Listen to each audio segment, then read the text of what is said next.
الحمد لله نحمده ونستعينه ونستغفره ونؤمن به ونتوكل عليه ونعوذ بالله من شرور أنفسنا ومن سيئات أعمالنا من يهده الله فلا مضل له ومن يضلله فلا هادي له وأشهد أن لا إله إلا الله وحده لا شريك له وأشهد أن سيدنا محمدا حبيبنا وحبيب ربنا صلى الله تعالى عليه وعلى آله وأصحابه وبارك وسلم أما بعد فأعوذ بالله من الشيطان الرجيم بسم الله الرحمن الرحيم ولهن مثل الذي عليهن بالمعروف وللرجال عليهن درجات وقال الله تبارك وتعالى وعاشروهن بالمعروف فإن كرهتموهن شيئا فيجعل الله فيهن خيرا كثيرا صدق الله مولانا العظيم وصدق رسوله النبي الأمي الكريم ونحن على ذلك لمن الشاهدين والشاكرين والحمد لله رب العالمين سبحانك لا علم لنا إلا ما علمتنا إنك أنت العليم الحكيم মুআজ্জাজ মুকাররম হযরত উলামায়ে কিরাম সম্মানিত মুসল্লিয়ান ইজাম আল্লাহ সুবহানাহু ওয়া তাআলার মহান দরবারে অসংখ্য অগণিত শুকরিয়া জানাই আল্লাহ রাব্বুল আলামিন আমাদেরকে জুমার নামাজ আদায়ের উদ্দেশ্যে আল্লাহ পাকের ঘরে হাজির হওয়ার মতো সৌভাগ্য দান করেছেন এই জন্য আমরা অত্যন্ত আনন্দের সাথে শুকরিয়া আদায় করি আলহামদুলিল্লাহ আল্লাহ রাব্বুল আলামিনের পক্ষ থেকে যখন কোনো নেক কাজের তৌফিক হয় তখন বেশি বেশি শুকরিয়া আদায় করা দরকার যদি আমরা বেশি শুকরিয়া আদায় করতে পারি আল্লাহ রাব্বুল আলামিন আমাদেরকে দ্বীনের পথে আরো বেশি অগ্রসর হওয়ার সৌভাগ্য দান করবেন আমরা আলোচনা শুনতেছিলাম আমাদের জীবনের অত্যন্ত গুরুত্বপূর্ণ একটা বিষয় নিয়ে সেটা হলো বিবাহ এবং পরিবার ব্যবস্থা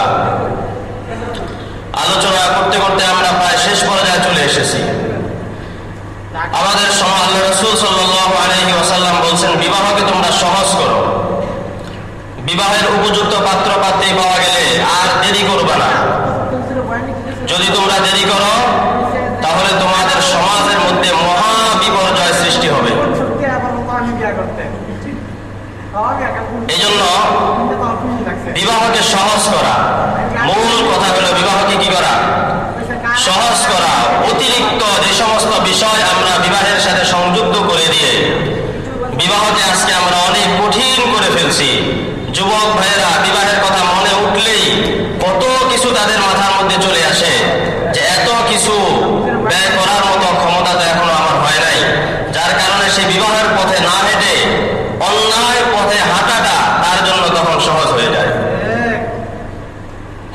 কি বলেন কথা ঠিক কিনা এজন্য বিবাহের ক্ষেত্রে আমরা যে সকল অতিরিক্ত খরচ বিবাহের মধ্যে যুক্ত করে দিয়েছি তার মধ্যে অন্যতম একটা বিষয় হলো যে বরযাত্রী আমাদের দেশে এটা রেওয়াজ আছে বরযাত্রী যাওয়া মেয়ের বাড়িতে 100, 150, 200 মেহমান নিয়ে তারপরে হাজির হওয়া এই নীতিটা 1% ইসলাম সমর্থন করে না সম্পূর্ণ হিন্দু সমাজ থেকে আমদানি করা একটা কালচার যে মেয়ের বাড়িতে এইরকম মেহমানদারির বিশাল আয়োজন হওয়া ইসলামের মধ্যে বিয়ে উপলক্ষে একটাই খাবারের আয়োজনের কথা আছে সেটার নাম হলো ওলিমা সেটা হবে ছেলের বাড়িতে।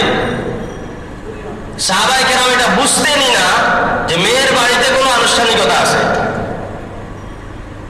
সাহাবায়ে কেরাম এটা জানতেনই না, বরং তারা একটাই জানতেন যে বিবাহ করছেন, স্ত্রী নিয়ে আসছেন নিজের বাড়িতে, পরের দিন ওলিমা করতে হবে। এই একটা বিষয় তারা জানতেন। এর বেশি আমরা যেটা করি, বরং আমাদের দেশে অনেক সময় দেখা যায় মেয়ের বাড়ির অনুষ্ঠানটাই বেশি জাঁকজমকপূর্ণ হয়। ছেলে পক্ষের দাবি থাকে আমাদের এত মেহমান খাওয়াইতে হবে। এটা একটা পর্যায়ে হারামের পর্যায়েও চলে যায় অনেক সময়, যখন মেয়ের বাবার সদিচ্ছা থাকে না কিন্তু পরিস্থিতির কারণে তাকে করতে হয়। এইরকম হইলে তখন সম্পূর্ণ খাবারটাই হারামে পরিণত হয়ে যায়। মেয়ের বাবা স্বতঃস্ফূর্ত ভাবে, এখন অনেক সময় করতে হয়, একটা আরবিতে একটা প্রবাদ আছে, আল মারুফ কাল মাশরুত, যেটা প্রচলন হয়ে গেছে সেটা কেমন যেন একরকম বাধ্যতামূলক করতেই হয়। যেহেতু আমাদের সমাজে আমরা এটা প্রচলন বানিয়ে নিয়েছি, এখন মেয়ের বাবারা আনুষ্ঠানিকতাবিহীন বিবাহ কল্পনাও করতে পারে না। এই জন্য এই কালচারগুলো আমাদেরকে বাদ দিতে হবে। যতটা সম্ভব আমাদেরকে ধীরে ধীরে ইসলামের কাছে আসতে হবে। আর আরেকটা কথা মনে রাখবেন, রাসূল আকরাম সাল্লাল্লাহু আলাইহি ওয়াসাল্লাম বলছেন, পৃথিবীতে এমন একটা সময় আসবে যখন পৃথিবীর কাঁচা পাকা এমন কোনো ঘর বাকি থাকবে না যেখানে ইসলাম পৌঁছে যাবে। পৃথিবীর বর্তমান অবস্থা আমাদেরকে আঙ্গুল ইশারা করে দিয়ে দিতেছে যে দুনিয়ার তাগুতের শক্তির সময় শেষ হয়ে যাইতেছে, ইসলামের সেই বিজয়ের সময় কাছে আসতেছে।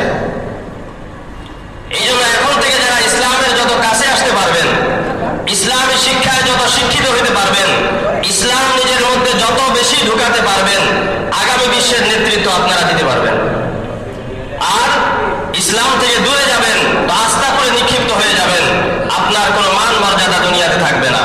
কারণ বদ্দিনের জামানা আস্তে আস্তে শেষ হয়ে যাইতেছে, আবার ইসলামের জাগরণ হবে, ইসলামের বিজয় আবার হবে। সেই সময়টা খুব কাছে, বেশি দূরে না। আমরা যেহেতু মানুষ, নিশ্চিতভাবে আমরা সময়ক্ষণ বলতে পারবো না, কিন্তু খুব যে কাছাকাছি এটা আমরা বুঝতেছি। এই জন্য ধীরে ধীরে আমাদেরকে ইসলামের কাছে আসতে হবে এবং অন ইসলামিক কালচার যেগুলো আমাদের ভিতরে ঢুকে গেছে এগুলোকে বাদ দেওয়ার চেষ্টা করতে হবে। অনেক সময় দেখা যায় ছেলের বাবা এই একটা কাজও করে যে আপনার বাড়িতে আমার 300 মেহমান যাবে, কিন্তু আপনাকে খরচ করতে হবে না, খরচ যার আগে আমি দেব, কিন্তু আমার মেহমানগুলো সেখানে নিতে হবে। কথাটা বুঝাইতে পারলাম কিনা? যে ছেলের বাবা মেয়ের বাবাকে বলে দিবে যে আপনার কোনো খরচ করতে হবে না, আমি সম্পূর্ণ খরচ দিব, তবে আপনার বাড়িতে আয়োজন হবে, আমার মেহমান আপনার বাড়িতে যাবে। এটাও জায়েজ হবে না। বলতে পারেন কেন? দুইটা কারণ। একটা কারণ হইল এই ব্যবস্থাপনার মাধ্যমে একটা অপসংস্কৃতিকে সমর্থন করা হয়। এখানেই না ছেলের বাবা দিয়ে দিল, যেখানে ছেলের বাবা দেয় না। এই পরিবেশ যদি আমরা জীবিত রাখি, চলন্ত রাখি, প্রচলিত রাখি, তাহলে মেয়ের বাবারা অসহায় হয়ে যাবে কিনা? তাহলে একটা বাতিল পন্থাকে সমাজে প্রতিষ্ঠিত করার জন্য সহযোগিতা করা হয়। আরেকটা বিষয় হলো, এইরকম যদি করেও দেয়, মেয়ে যখন শ্বশুর বাড়িতে আসবে জিন্দিগি ভর সে একটা কথার তলে থাকবে, কিছুর থেকে কিছু হলেই বলবে তোমার বাবার কি আছে, আমার বাবাই তো তোমার বাড়িতে মেহমানদারির আয়োজন করেছিল। এমনিতে বলবে না, কিন্তু একটু থেকে একটু ব্যস্কম হইলেই এই কথাটা চলে আসবে। আর মহিলারা এসব কথা সুযোগ পাইলে ছাড়ে না। পুরুষ লোকেরা অনেকটা মানায় দিতে পারে, কিন্তু মহিলারা এই ধরনের সুযোগ হাতছাড়া করে না। বরং এই সমস্ত কথা বলতে পারলেই মনে হয় যেন তাদের মনে এক ধরনের শান্তি লাগে। এই কাজগুলো করা যাবে না, যত সম্ভব কম করা যায়। সম্পূর্ণ মেয়ের বাবার ইখতিয়ারাধীন। সে যদি একজন লোক না খাওয়ায়, তার এই সুযোগ আছে, কেউ তাকে বাধ্য করতে পারবে না। হ্যাঁ, তিনি নিজের থেকে স্বেচ্ছায় খুশি হয়ে যদি বলেন 10 জন নিয়ে আসেন, 20 জন নিয়ে আসেন, তাহলে কোনো অসুবিধা নেই। দেখেন, আমরা ইসলাম থেকে এক একটা পয়েন্ট ছেড়ে দিয়ে বিধর্মীদের কালচার আমরা নিয়ে আসতেছি। ইসলাম দিয়েছে মেয়েকে মোহর দেওয়া, সেটাকে আমরা গুরুত্বহীন করে দিয়া যৌতুককে আমরা সামনে নিয়ে আসছি। কি বলেন? ইসলাম দিয়েছে ওলিমার ব্যবস্থা, যেটা ছেলের বাড়িতে হবে, সেটাকে আমরা গুরুত্ব দিই কম, কিন্তু মেয়ের বাড়ির অনুষ্ঠানটাকে আমরা বেশি গুরুত্ব দিয়ে আসছি। তাহলে ইসলাম যেটা সমর্থন করে না সেখানে আমাদের আগ্রহ উদ্দীপনা বেশি, যেটা সম্পূর্ণ ইসলাম চায় সেখানে আমাদের আগ্রহ কম, অথচ আমরা দাবি করি আমরা মুসলমান। এই জন্য এই বিষয়গুলো আল্লাহ রাব্বুল আলামিন এবং এই অতিরিক্ত খরচাগুলো, কি প্রয়োজন আছে বিবাহে হাজার হাজার লোকের আয়োজন করা, শত শত লোকের আয়োজন করা, কি প্রয়োজন আছে? এটা তো আল্লাহ রাসূল এমন কোন সিস্টেম আমাদেরকে শিখিয়ে যান নাই, যার কারণেই তো বিবাহ হইতে বিলম্ব হয়। অভিভাবকগণ ওই প্রস্তুতি নিতে থাকে, যিনি বিয়ে করবেন তিনিও ওই প্রস্তুতি নিতে থাকে। এত প্রস্তুতির কোনো প্রয়োজন নাই, এত শত লোক খাওয়াইতে হবে কোনো প্রয়োজন নাই। এই বিষয়গুলোকে সম্পূর্ণ বাদ দেওয়ার চেষ্টা করেন এবং হিম্মত করেন, সাহস করেন। রাসূল আকরাম সাল্লাল্লাহু আলাইহি ওয়াসাল্লাম বলছেন, আমার কোন মৃত সুন্নাত যদি কেউ জিন্দা করে, হয়তো সমাজের অনেক লোকে অনেক কথাই বলবে, বলুক, সমস্ত উপহাসকে উপেক্ষা করে আল্লাহ রাসূলের কোন মৃত সুন্নাত কেউ যদি এরকম জিন্দা করার চেষ্টা করে, আল্লাহ রাব্বুল আলামিন তাকে 100 শহীদের সওয়াব তাকে দান করেন। মান তামাসসাকা বিসুন্নতি ইনদা ফাসাদি উম্মতি ফালাহু আজরু মিআতি শাহীদ। যে সুন্নাত সমাজের কেউ মানে না, মানতে গেলে বরং উপহাসের শিকার হইতে হয়, ঠাট্টা বিদ্রুপের শিকার হইতে হয়, ব্যঙ্গ বিদ্রুপের শিকার হইতে হয়। সমাজের সব কিছুকে উপেক্ষা করে রাসূলের সুন্নতের মর্যাদা সমুন্নত করার জন্য যিনি অগ্রসর হবেন, এক একটা সুন্নতের কারণে আল্লাহ পাক তাকে 100 শহীদের সওয়াব দান করবেন। এই 100 শহীদের সওয়াব আমার কাছে বেশি গুরুত্বপূর্ণ না মানুষ যেন আমাকে কিছু না বলে, আমার খুব সুনাম করে, এটা আমার কাছে বেশি গুরুত্বপূর্ণ? আল্লাহ রাব্বুল আলামিন আমাদেরকে বোঝার তৌফিক দান করেন। এই জন্য এই অতিরিক্ত খরচগুলো আমরা বিবাহেতে না করি, কারণ মুমিনের জান মালের দাম অনেক বেশি, মুমিনের সময়ের দামও অনেক বেশি, মুমিনের সম্পদের দামও অনেক বেশি। সেই সম্পদ কমিউনিটি সেন্টার ভাড়া করে সেখানে কেন ফেলে দিতে হবে আমাকে? কি ভাই, সেই সম্পদ। এবং এই ধরনের আয়োজনে দেখবেন গরিব লোকদের দাওয়াত থাকে না, কি বলেন, তা ইচ্ছা করলেও যেতে পারে না। রাসূল আকরাম সাল্লাল্লাহু আলাইহি ওয়াসাল্লাম বলেন, সর্বনিকৃষ্টতম ওলিমার আয়োজন হলো সেটা যেখানে শুধুমাত্র ধনী লোকদের দাওয়াত থাকে, গরিব লোকদের দাওয়াত থাকে না। এই জন্য কিছু গরিব লোকদেরকেও দাওয়াত করবেন। একটা কথা মনে রাখবেন, ধনী যারা তাদেরকে যতই খাওয়ান দোয়া পাওয়ার সম্ভাবনা কম। সে বলবে মুরগির পাকটা তো মাশাআল্লাহ ভালো, কিন্তু গোশতটা ভালো হয় না, সবজিটা মুখেই দেওয়া যায় না, সেগুলিটার কিছুটা ভালো লাগছে, এই ধরনের নানান মন্তব্য। কারণ সবসময় তো খায়, তার কাছে এত বেশি কি নাই, কিন্তু গরিব লোক খেতে পারে না, চাই দেন পেট ভরে খাবে, তৃপ্তি পাবে, মন ভরে দোয়া করবে। কি বলেন? এই জন্য গরিবদেরকে খাওয়ানোর চেষ্টা করেন, বড় লোকেরা তো সবসময় খায়, কিন্তু দেখা যায় আমাদের এই ধরনের আয়োজনে আমরা গরিবদেরকে অন্তর্ভুক্ত করতেই চাই না। সর্বপ্রধান কথা হলো বিবাহের এই ধরনের অতিরিক্ত খরচগুলো আমরা কমিয়ে দিই। রাসূল আকরাম সাল্লাল্লাহু আলাইহি ওয়াসাল্লাম বলেন, ইন্না আযামান নিকাহি বারাকাতান আইসারুহু মাউনাতান। সবচাইতে বেশি বরকতপূর্ণ বিবাহ হলো সেই বিবাহ যে বিবাহতে খরচ কম। যে বিবাহতে কি কম? খরচ কম। বিবাহকে একেবারেই স্বাভাবিক করে ফেলেন, একেবারেই স্বাভাবিক। আশপাশের কয়েকজন লোক নিয়ে, মসজিদের মুসল্লি যারা, তাদেরকে নিয়ে বিবাহের অনুষ্ঠানটা করে এখানে কয়েক কেজি খেজুর দিয়ে বিবাহ করিয়ে এরপর স্ত্রীকে স্বামীর বাড়িতে পাঠিয়ে দেন, বিবাহের মৌলিক কাজ শেষ। এর পরের দিন ছেলের যদি সামর্থ্য থাকে, চা বিস্কুট দিয়া ওলিমা করা যায়, খেজুর পানি দিয়া ওলিমা করা যায়, সামর্থ্য থাকলে সে আরো বড় আয়োজন করে ওলিমা করতে পারে। এতটুকু পর্যন্তই বিবাহকে কি রাখে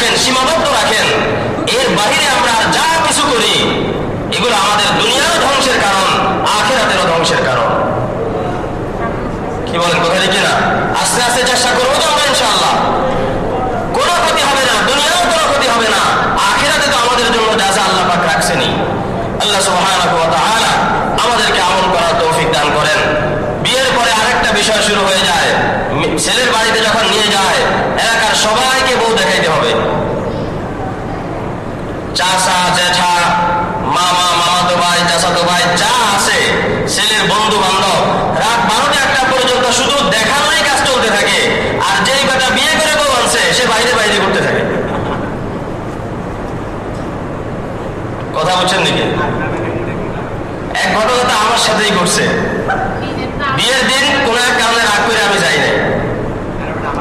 এখন নিকট আত্মীয়, দিন নাই, সন্ধ্যার সময় গেলাম, যাওয়ার সাথে সাথে আওয়াজ উঠে গেছে, হুজুর আসছে, হুজুরের বউ দেখাও। আমি একটু রাগ হয়েছি, এখন বউ দেখায় যদি আমাকে একটু রাগটা ভাঙানো যায়। তো আমি বললাম যে বিয়ে করছে একজনে, আরেকজনকে দেখাইবেন কেন? যে বিয়ে করছে তার খবর নাই, হুজুরে যদি এত বউ দেখানোর ইচ্ছা থাকে, হুজুরে বিয়ে করাইয়া তারপরে বউ দেখান। কি বলেন? এই যে কালচার গুলো আমরা সমাজের সব যেই আসে মনে হয় যেন এটা একটা গুরুত্বপূর্ণ বিষয়, আবার কাউকে না দেখাইলে রাগও হয় যে আমি গেলাম আমাকে বউটা দেখাইলো না। এই রাগ হওয়াটা কেমন? যে আমি গেলাম আমাকে একটু জাহান্নাম কামাই করার সুযোগটা দিল না। বিষয়টা এরকম না? এই কালচার গুলো বাদ দেন, কেন সবাইকে বউ দেখাইতে হবে? এগুলো সম্পূর্ণ হিন্দু সমাজ থেকে আমাদের সমাজে আসছে। আল্লাহ রাব্বুল আলামিন আমাদেরকে বুঝার তৌফিক দান করেন। এই জন্য বিবাহকে সহজ করতে হবে। বিবাহকে যদি আমরা সহজ না করি, আমাদের বর্তমান সময়ের চিত্র দেখেন, আল্লাহ রাসূল যে বলছেন মহা বিপর্যয় সৃষ্টি হবে, সেই মহা বিপর্যয় কিন্তু আমাদের চোখের সামনে অহরহ প্রতিদিন প্রায় ঘটতেছে। কি ভাই, ধর্ষণের ঘটনা, এমন লোমহর্ষক বিভীষিকাময় ঘটনা আমাদের সামনে চলে আসে। রাসূল যে বলছেন মহা বিপর্যয় সংঘটিত হবে, সেই মহা বিপর্যয় তো এখন আমরা দেখতেছি। এমন বিপর্যয় যেটা আবু জাহেলের সমাজেও ছিল না, যেটা আরবের জাহিলি যুগেও ছিল না। সন্তানদের সামনে মাকে দর্শন করা, স্বামীকে বেঁধে রেখে স্ত্রীকে দর্শন করা, পালাক্রমে দর্শন করতে থাকা, এই বর্বরতাগুলো আবু জাহেলের যুগেও ছিল না, কিন্তু আমাদের সমাজে আছে। আবার আমাদের সমাজের কিছু নষ্ট বস্তা বসা বুদ্ধি যাদের মাথার ভিতরে, বুদ্ধিজীবী পরিচয়, তারা আবার এগুলো বন্ধ করার জন্য নানা কিচ্ছা কাহিনী বলতে থাকে। আসলে তারাই সমস্ত দর্শনের জনক, তারাই সমস্ত দর্শনের জনক। কেউ বলতে পারেন কিভাবে? অবশ্যই তারা জনক। এরাই দেখবেন পর্দার বিরুদ্ধে কথা বলে, এরাই দেখবেন নারীর পোশাকের স্বাধীনতার নামে নারী যেন হিজাব পড়তে না পারে, নারী যেন ওড়না পড়তে না পারে, এটার পক্ষে কথা বলে। আপনি দেখবেন সমাজের মধ্যে সিনেমার মাধ্যমে, নাটকের মাধ্যমে, পত্রিকার বিনোদন পাতা যদি দেখেন সেটার মাধ্যমে, বিভিন্ন জায়গায় সাইনবোর্ড, বিলবোর্ড যে বানানো হয়, বিজ্ঞাপন দেওয়া হয়, সেখানে নারী দেহের যে অশ্লীল উপস্থাপনা, এর মাধ্যমে কি দর্শনের প্রতি উৎসাহিত করা হয় কি হয় না? কি ভাই, মানুষ হিসেবে সবার ভিতরেই মানবিক চাহিদা, শারীরিক চাহিদা আছে না নাই? আছে। এটাকে নিয়ন্ত্রণ করার চেষ্টা না করে সিনেমার মাধ্যমে উস্কানি দিবেন, নাটকের মাধ্যমে উস্কানি দিবেন, পত্রিকার মাধ্যমে উস্কানি দিবেন, হ্যাঁ, স্কুল কলেজে আইন করবেন হিজাব পরা যাবে না, ওড়না পরা যাবে না। কি চান আপনি? বুঝেন না কথা? যারা সমাজে এই কাজগুলো করতেছে তারাই দর্শনের জনক। কি বলেন, কথা কি না? তারাই দর্শনের জনক। ওড়নার বিরুদ্ধে আইন করে, হিজাবের বিরুদ্ধে আইন করে। আবার তারা দেখবেন আসলে এগুলো ভণ্ড। নারী স্বাধীনতা, পোশাকের স্বাধীনতার কথা বলে। পোশাকের স্বাধীনতা যদি আমরা মেনেও নেই, মেনে নিলাম, তুমি পোশাকের স্বাধীনতা নিয়ে যদি উলঙ্গ হইতে পারো, আমার হিজাবে বাধা দিবা কেন? এটাও তো পোশাকের স্বাধীনতা।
চলে আসি। আল্লাহ পাক আমাদেরকে তৌফিক দান করেন। বিবাহ শাদী হয়ে যাওয়ার পর যখন আমরা জীবন শুরু করব, পারিবারিক জীবন, দাম্পত্য জীবন যখন শুরু করব, এক্ষেত্রেও উভয়ের প্রতি উভয়ের দায়িত্ব আছে। কি বলেন, আছে কিনা? এখানে দুইটা জিনিস, একটা হলো আমার দায়িত্ব, আরেকটা হলো আমার অধিকার। একটা কি আমার দায়িত্ব, আরেকটা হলো আমার অধিকার। খুব ভালো করে শুনবেন। ইসলাম দায়িত্ব পালনের ব্যাপারে শতভাগ তাকিদ করে, শতভাগ কি করে, কঠোরতা অবলম্বন করে দায়িত্ব পালনের ব্যাপারে।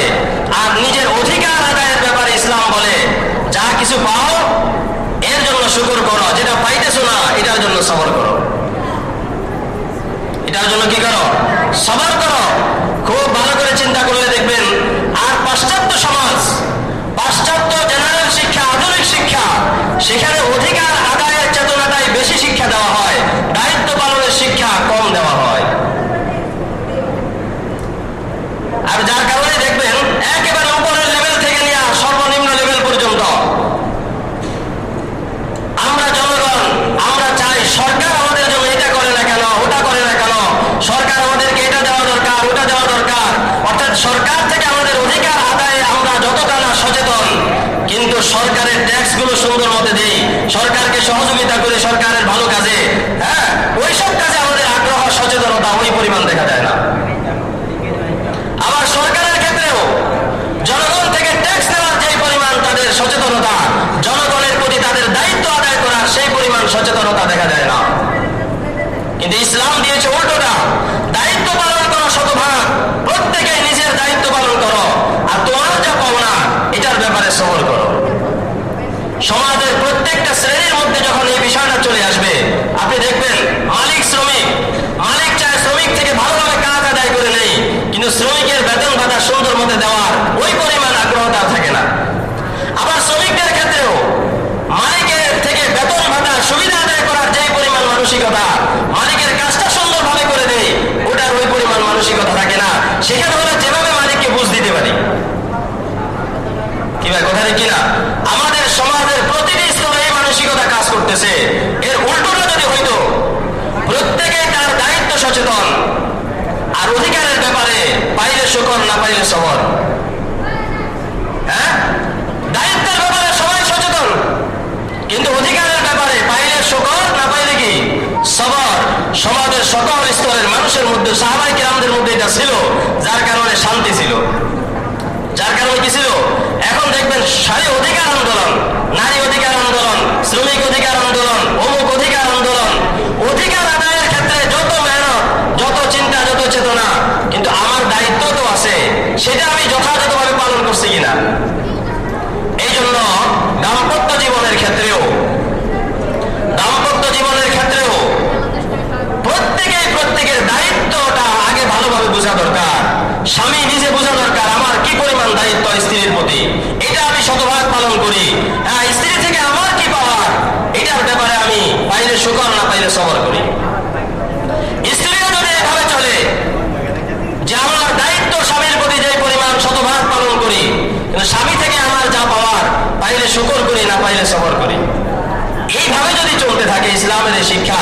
আর পাশ্চাত্য আমাদেরকে শিখায়, আধুনিক জেনারেল শিক্ষা আমাদেরকে শিখায় অধিকার আদায় করো, অধিকার আদায় করো, দায়িত্বের ব্যাপারে এই পরিমাণ শিক্ষা দেওয়া হয় না।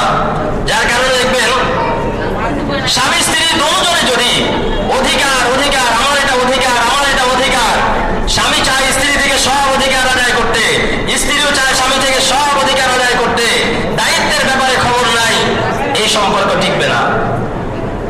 যার কারণে দেখবেন অতি আধুনিক শিক্ষিত সমাজ যারা, অতি উন্নত যারা, বাংলাদেশের যে সমস্ত এলাকায়, ওই সব এলাকায় গুলশান বনানীতে তালাকের ঘটনা সবচাইতে বেশি ঘটে।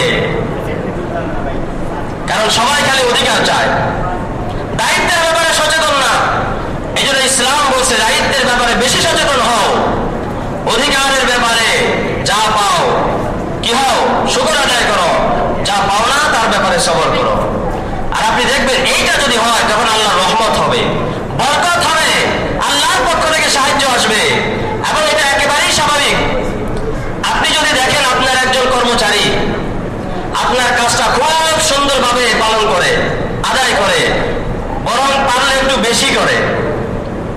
বেশি বেশি করে, কিন্তু আপনি তাকে কি দিলেন, মাসেরটা মাসে দিলেন কি দিলেন না, এটা নিয়ে খুব বেশি সে কি করে না, আগ্রহ দেখায় না, এটা নিয়ে খুব বাড়াবাড়ি করে না, এটা নিয়ে আপনার সাথে চেঁচামেচি করে না, কিন্তু যা দেন তাতেই সন্তুষ্ট, হাসি মুখে বিদায় নেয়, কিন্তু দায়িত্বটা খুব সুন্দরভাবে পালন করে। আরেকজন কর্মচারী যদি আপনার এমন হয় যে আপনার দেওয়া দায়িত্ব কোন রকম শুধু বুঝ দেওয়ার মতো, কিন্তু মাস্টার শেষ হইলে বেতন দেন, বেতন বাড়ান, বেতন দেন, বেতন বাড়ান, মালিক হিসেবে বলেন তো কার প্রতি আপনি বেশি সন্তুষ্ট হবেন? যে আপনার দায়িত্ব যথাযথভাবে পালন করে, বেতন কম হইলেও হাসি মুখ থাকে, এই অবস্থা যদি চলতে থাকে, আপনি এক সময় বড়ে এত খুশি হবেন, এমন খুশি হবেন, তাকে এই পরিমাণ উপহার উপঢৌকন দেওয়ার চেষ্টা করবেন যা তার বেতন থেকে অনেক বেশি হয়ে যাবে। কি বলেন, কথা ঠিক কিনা? বেতন থেকে অনেক বেশি হবে। আর সুতরাং আল্লাহ পাককেও যদি আমরা এটা দেখাইতে পারি যে রব্বুল আলামিন আমার উপর যা দায়িত্ব আমি সবটা পালন করতেছি, আমার অধিকার আমি পাইতেছি না, সবর করতেছি, আল্লাহ পাকের বিনিময়ে যা দান করবেন ওই অধিকারের চাইতে অনেক বেশি আল্লাহ পাক আমাকে আপনাকে দান করবেন। এই জন্য সমাজের সবাইকে এই চেতনা সমৃদ্ধ হওয়া দরকার যে আমার দায়িত্ব আমি যথাযথভাবে পালন করব, কিন্তু আমার যা পাওনা পাইলে শুকর করব, না পাইলে কি করব, সবর করব। এই জন্য স্বামীর উপর অনেকগুলো দায়িত্ব, কারণ স্বামী দায়িত্বশীল, আসল দায়িত্বশীল তো স্বামী। আর ইসলাম দেখবেন পদে পদে সর্বক্ষেত্রে নারীদের অধিকার দিয়েছে বেশি, পুরুষদের দায়িত্ব দিয়েছে বেশি, নারীদের সম্মান দিয়েছে বেশি, পুরুষদের দায়িত্ব দিয়েছে বেশি। কিন্তু আমাদের সমাজে এক শ্রেণীর আধুনিক শিক্ষিত মানুষ এমন তৈরি হয়ে গেছে যারা ইসলামের এই সুন্দর সুন্দর বিধানগুলো তাদের পছন্দ হয় না, তারা চায় নারী পুরুষ সমান অধিকার।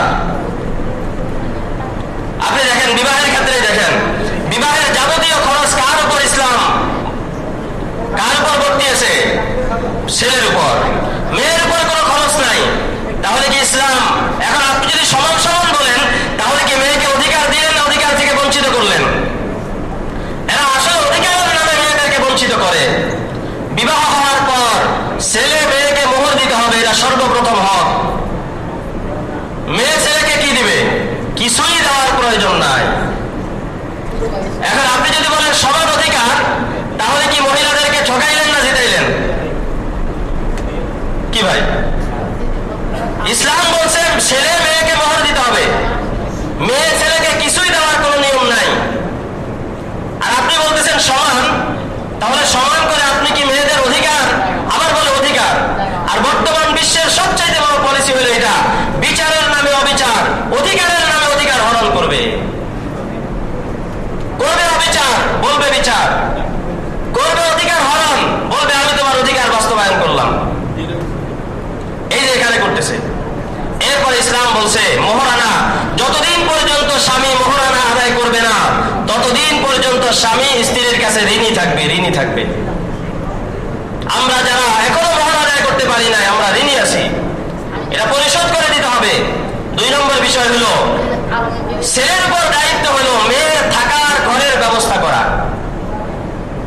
ইসলাম দিয়েছে কি, ছেলের উপর দায়িত্ব মেয়ে যেন সুন্দরভাবে স্বাচ্ছন্দ্যে তার পর্দা পোশিদার মধ্যে তার নিরাপত্তার সাথে যেন বসবাস করতে পারে এমন একটা বাসস্থান তাকে ব্যবস্থা করে দেওয়া, এটা ছেলের উপর দায়িত্ব।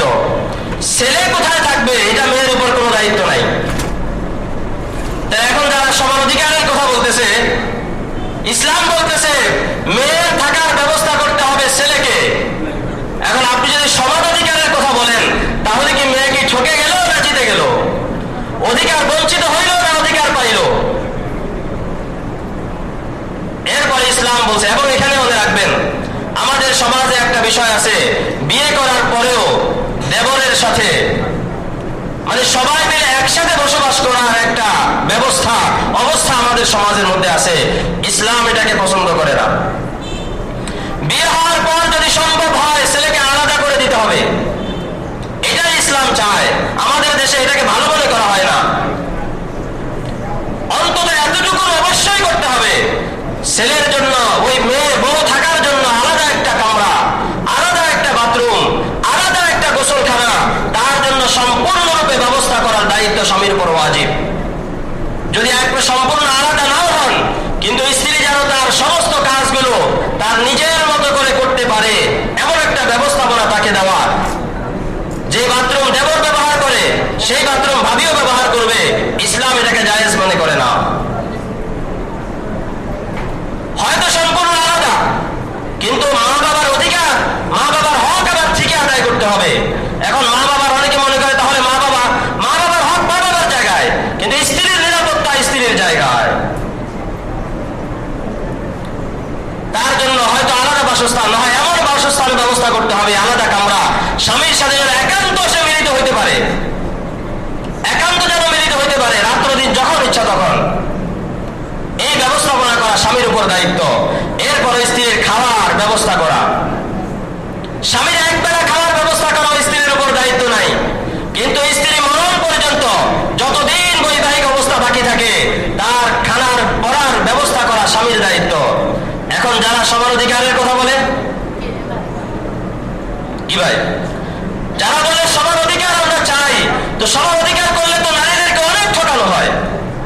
ইসলাম বলছে সব ব্যবস্থা করবে পুরুষ লোক, এবং আমাদের গ্রামীণ কালচার আরো খারাপ। দেখবেন ছেলের বউদেরকে, বিশেষ করে আমি একেবারে বাস্তব সমাজের অবস্থা যা বুঝি তাই বলি, বড় ছেলের বউদেরকে বেশি কষ্ট দেওয়া হয়। আপনি দেখবেন শহরের মধ্যে এই সমস্ত নোংরামি অনেক সময় থাকে না, কিন্তু গ্রামের মধ্যে থাকে। দেখবেন সকাল থেকে দুপুর পর্যন্ত, যেহেতু বউ আসলে মনে হয় যেন শাশুড়ি সক্ষম থাকলেও আর সক্ষম থাকে না, ননদেরা একেবারে তারা বসের পর্যায়ে চলে যায়, তারা আর কোনো কাজ কাম করবে না, সব কাজ কাম করতে হবে ছেলের বউকে। দুপুর পর্যন্ত সমস্ত কাজ করলো, খাবার দাবার সব আয়োজন করলো, করার পরে এবং ঘরের সবার যাবতীয় কাপড় চোপড় এগুলোও তাকে ধুইতে হবে, এগুলোও তাকে ধুইতে হবে। এখন সেই সব কিছু নিয়ে গোসলখানায় গেল, এগুলা সব ধৌত করতেছে, আর পরিবারের সবাই এদিকে বসা তারা মজা করে দুপুরের খানা খাইতেছে। ওই বউয়ের খবর নেয় না। দেখা যায় সে গোসল করে সমস্ত জামা কাপড় ধুয়ে এরপরে এসে দেখে পাতিল কাঁচানো ওই কিছু তার কিসমতে এখন আছে। এগুলা জুলুম, জুলুম, জুলুম। এই জুলুম যে পরিবারের মধ্যে থাকবে সেই পরিবারের মধ্যে আল্লাহর রহমত থাকবে না, বরকত থাকবে না। কয়েকদিন পরেই বিপদ হবে, কয়েকদিন পরেই অসুস্থ হবে, মনে কারোই শান্তি থাকবে না। কারণ এইভাবে জুলুম করা, যেই পরিবারের মধ্যে জুলুম থাকবে সেই পরিবারের মধ্যে আল্লাহর রহমত থাকবে না। এই জন্য স্ত্রীর খানার ব্যবস্থা করা, তার থাকার ব্যবস্থা করা, তার পোশাকের ব্যবস্থা করা, এগুলো স্বামীর দায়িত্ব, স্বামীকে করতে হবে। এবং স্ত্রীর সাথে সদাচার করা, সুন্দর ব্যবহার করা, মহব্বতের ব্যবহার করা, ভালোবাসার ব্যবহার করা, এগুলো স্ত্রীর ওয়াজিব হক, এগুলো আদায় করতে হবে। অনেক সময় দেখা যায় বিয়ের কিছুদিন পর্যন্ত তো চলে, এরপরে দেখা যায় স্বামীদের অবস্থা এমন হয়ে যায় আর স্ত্রীদের সাথে হাসি মুখে কথা বলে না, ভালো ব্যবহার করে না, বাহিরে ভালো থাকে, ভিতরে গেলেই মেজাজ গরম। এগুলার কারণে রহমত নষ্ট হয়ে যায়, বরকত উঠে যায়। এই জন্য স্ত্রীদের সাথে এবং স্বামীকে আল্লাহ পাক দায়িত্বশীল বানিয়েছেন। এইখানে আসলে আমাদের নারীবাদীরা কিছু কথা বলে। ইসলাম যে বলছে পরিবারের কর্তা কে হবে? পুরুষ হবে, স্বামী হবে, নারী পরিবারের কর্তা হবে না।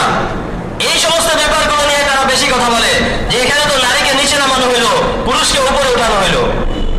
একটা ব্যাপার দেখবেন, আল্লাহ পাকের সৃষ্টি প্রকৃতি, যাকে আল্লাহ পাক যে কাজের জন্য বানাইছেন তাকে সেই কাজেই রাখতে হবে।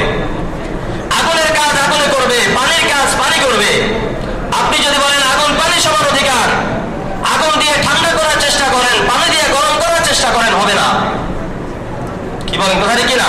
আল্লাহ পাক পুরুষ জাতিকে এই মেজাজ দিয়ে সৃষ্টি করেছেন, এই মেধা দিয়ে সৃষ্টি করেছেন, এই শারীরিক গঠনের শক্তি দিয়ে সৃষ্টি করেছেন, এবং মানসিক মেজাজ দিয়ে সৃষ্টি করেছেন। পুরুষের মধ্যে কর্তৃত্বশীল হওয়ার মতো গুণ আছে, এবং এটা সারা সৃষ্টি জগৎকে আল্লাহ পাক এইভাবে সাজিয়েছেন। আপনি দেখবেন গরুর পাল যদি দেখেন, সেখানে দেখবেন পুরুষ গরু যেটা ওটাই আগে থাকে, আর গাভীগুলো তার আশপাশে চলতে থাকে। ছাগলের পালের মধ্যেও দেখবেন, হাঁস মুরগির মধ্যেও দেখবেন, আল্লাহ পাক সৃষ্টি জগৎটাকে এইভাবে সাজাইছে যে পুরুষের মধ্যে কর্তৃত্বশীল হওয়ার গুণাবলী আছে, নারীর মধ্যে সেটা নাই, এটা স্বভাবগতই নাই। একটা ছোট্ট উদাহরণ দিলে বুঝবেন। মনে করুন রাতের বেলা গভীর অন্ধকার, পুরুষ মহিলা দুইজন পাশাপাশি চলতেছে, হঠাৎ দেখা গেল সামনে একটা ভয়ঙ্কর আলো জ্বলে উঠলো, অথবা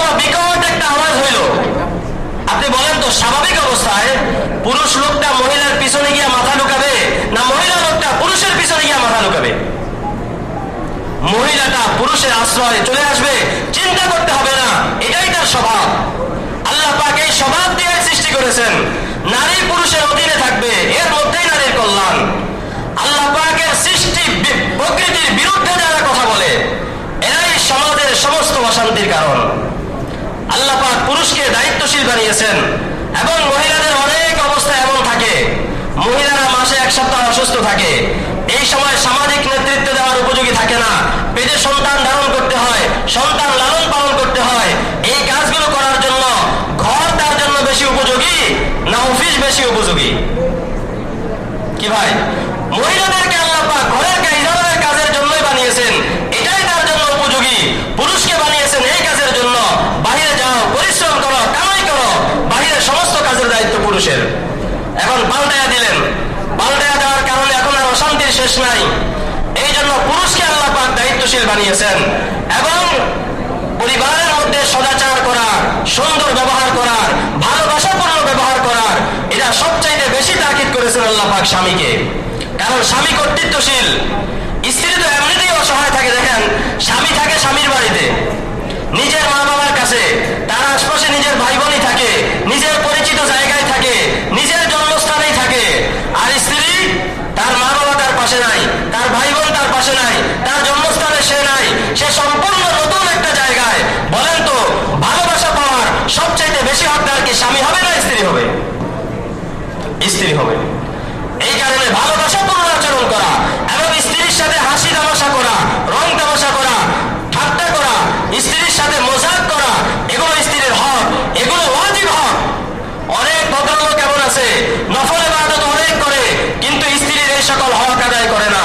আমি ছোট্ট একটা কথা বলে দিই, আপনি রাত্রেবেলা ঘুম থেকে উঠেছেন, নফল নামাজ আদায় করবেন, এই সময় আপনার স্ত্রী আপনাকে ডেকেছে তার শারীরিক চাহিদা পূরণ করার জন্য, এটা তার প্রয়োজন। আমরা স্বাভাবিকভাবে হিসাব করবো, এখন নামাজ পড়বো, আমি ওইদিকে যাবো না।